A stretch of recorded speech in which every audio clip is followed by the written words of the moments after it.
नमस्कार. आकाशवाणी छत्रपती संभाजीनगर केंद्राच्या दुपारच्या बातमीपत्रात मी शुभांगी बिंदू आपलं स्वागत करते. केंद्रीय माध्यमिक शिक्षण मंडळ CBSEनं विद्यार्थ्यांच्या परीक्षा संबंधित ताणतणावासंदर्भात त्यांना सहाय्य करण्याच्या दृष्टीनं आज एक मनोसामाजिक समुपदेशन मदत वाहिनी सुरू केली आहे. 10वी आणि 12वीची परीक्षा देणाऱ्या विद्यार्थ्यांसाठी या सेवेचा पहिला टप्पा येत्या 1 जूनपर्यंत सुरू राहणार आहे. येत्या परीक्षांदरम्यान विद्यार्थ्यांचा परीक्षाजन्य ताणतणाव कमी होऊन त्यांची मानसिक स्थिती सुदृढ राहावी, त्यांनी आत्मविश्वासानं, समतोलपणानं आणि मानसिक स्पष्टतेसह परीक्षा द्याव्यात या उद्देशानं मंडळानं ही सेवा सुरू केली आहे. विद्यार्थी 1800-118004 या क्रमांकावर दिवसाच्या कोणत्याही वेळी या सेवेचा लाभ घेऊ शकतील.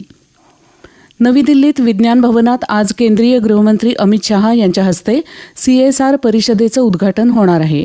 पोषण, सुरक्षा आणि कुपोषण निवारणामध्ये सामाजिक उत्तरदायित्व निधीची भूमिका या विषयावरील ही परिषद असून मुलांमधील कुपोषणाचा सामना करण्यासाठी सहयोगी, नाविन्यपूर्ण आणि शाश्वत धोरणांवर विचारमंथन करणं हा या परिषदेचा उद्देश आहे. या परिषदेदरम्यान अमित शहा यांच्या हस्ते शिशु संजीवनी उपक्रमाचं उद्घाटन करण्यात येणार असून त्याद्वारे महाराष्ट्रातल्या नागपूर जिल्ह्यातल्या अंगणवाडी केंद्रांमध्ये शिकणाऱ्या सुमारे 3000 मुलांना पौष्टिक आहार प्रदान करण्यात येणार आहे. काँग्रेसचे ज्येष्ठ नेते आणि माजी केंद्रीय मंत्री सुरेश कलमाडी यांचं आज पुण्यात वृद्धापकाळानं निधन झालं. ते 82 वर्षांचे होते. भारतीय हवाई दलात पायलट म्हणून आपल्या कारकिर्दीची सुरुवात करून कलमाडी यांनी पुणे शहराच्या राजकीय, सामाजिक, क्रीडा आणि सांस्कृतिक क्षेत्रात ठसा उमटवला. मात्र 2010मध्ये झालेल्या राष्ट्रकुल क्रीडा स्पर्धेच्या आयोजन समितीचे अध्यक्ष असताना भ्रष्टाचाराचे आरोप झाल्यानंतर त्यांच्या कारकिर्दीला मोठा धक्का बसला. एप्रिल 2025मध्ये सक्तवसुली संचालनालयानं या प्रकरणी सादर केलेल्या अहवालानंतर त्यांना क्लीन चिट मिळाली होती. उपमुख्यमंत्री अजित पवार यांनी कलमाडी यांच्या निधनाबद्दल दुःख व्यक्त करत त्यांना श्रद्धांजली अर्पण केली. दर्पण दिन आज साजरा होत आहे. मराठी वृत्तपत्राचे जनक आचार्य बाळशास्त्री जांभेकर यांनी दर्पण हे मराठी वृत्तपत्र सुरू केल्याच्या स्मरणार्थ हा दिवस साजरा केला जातो. या निमित्तानं पत्रकारिता महाविद्यालयांसह विविध संस्था, संघटनांच्या वतीनं अनेक कार्यक्रमांच्या आयोजनातून आचार्य जांभेकर यांना अभिवादन केलं जातं. मुख्यमंत्री देवेंद्र फडणवीस यांनी आचार्य बाळशास्त्री जांभेकर यांना अभिवादन केलं असून राज्यातल्या पत्रकारांना शुभेच्छा दिल्या आहेत. हिंद दी चादर श्री गुरु तेग बहादूर साहिबजी यांच्या 350व्या हौतात्म्य वर्षानिमित्त नांदेड इथं येत्या 24 आणि 25 जानेवारी रोजी भव्य कार्यक्रमाचं आयोजन करण्यात आलं आहे. या कार्यक्रमाच्या यशस्वी आयोजनासाठी शासकीय अधिकारी, कर्मचारी, गुरुद्वारा प्रशासन तसंच विविध अशासकीय सदस्यांचा सहभाग असलेल्या 25 विविध समिती गठीत करण्यात आल्या आहेत. हा कार्यक्रम शिस्तबद्ध, नियोजनबद्ध आणि यशस्वीरित्या पार पाडण्यासाठी प्रत्येक समितीनं नेमून दिलेली जबाबदारी काटेकोरपणे पार पाडावी असं आवाहन जिल्हाधिकारी राहुल कर्डिले यांनी केलं आहे.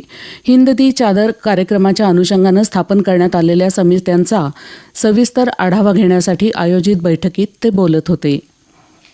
बीड शहरात तारांगण आणि विज्ञान केंद्र उभारण्याला प्रशासकीय मान्यता मिळाल्याची माहिती आमदार विजयसिंह पंडित यांनी दिली.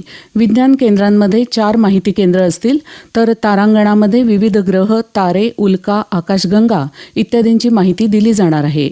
28 कोटी रुपये खर्चाचं हे तारांगण आणि विज्ञान केंद्र उभारण्याची घोषणा उपमुख्यमंत्री अजित पवार यांनी केली होती. छत्रपती संभाजीनगर जिल्ह्यातल्या खुलताबाद नगर परिषदेच्या उपनगराध्यक्षपदासाठी तसंच स्वीकृत सदस्यपदासाठी 13 जानेवारी रोजी पीठासीन अधिकारी तथा नगराध्यक्ष सय्यद आमेर पटेल यांच्या अध्यक्षतेखाली विशेष सभेचं आयोजन करण्यात आलं आहे. खुलताबाद नगर परिषदेत राष्ट्रवादी काँग्रेसचे सर्वाधिक 9 नगरसेवक, भारतीय जनता पक्षाचे 7 तर काँग्रेसचे 4 नगरसेवक आहेत. छत्रपती संभाजीनगर जिल्ह्यातल्या सिल्लोड इथं एसटी आगारात सुरक्षितता अभियानाचं उद्घाटन आगार प्रमुख विजयकुमार काळवणे यांच्या उपस्थितीत झालं. चालकांनी अतिवेगानं वाहन चालवू नये, चुकीच्या पद्धतीनं पुढील वाहनाला ओलांडून जाऊ नये, आवश्यक ती काळजी घेऊन वळण घ्यावं याबाबत त्यांनी उपस्थित कर्मचाऱ्यांना मार्गदर्शन केलं. देशभरात अनेक ठिकाणी दाट धुक्यामुळे रेल्वे सेवेवर परिणाम झाला आहे. यामुळे अनेक रेल्वे गाड्या उशिरानं धावत आहेत. प्रवाशांनी रेल्वे स्थानकांवर येण्यापूर्वी आपल्या गाडीची स्थितीची माहिती करून घ्यावी असं आवाहन रेल्वे विभागानं केलं आहे. याबरोबरच हे बातमीपत्र संपलं. आमचं यानंतरचं बातमीपत्र संध्याकाळी 6:10 वाजून 10 मिनिटांनी.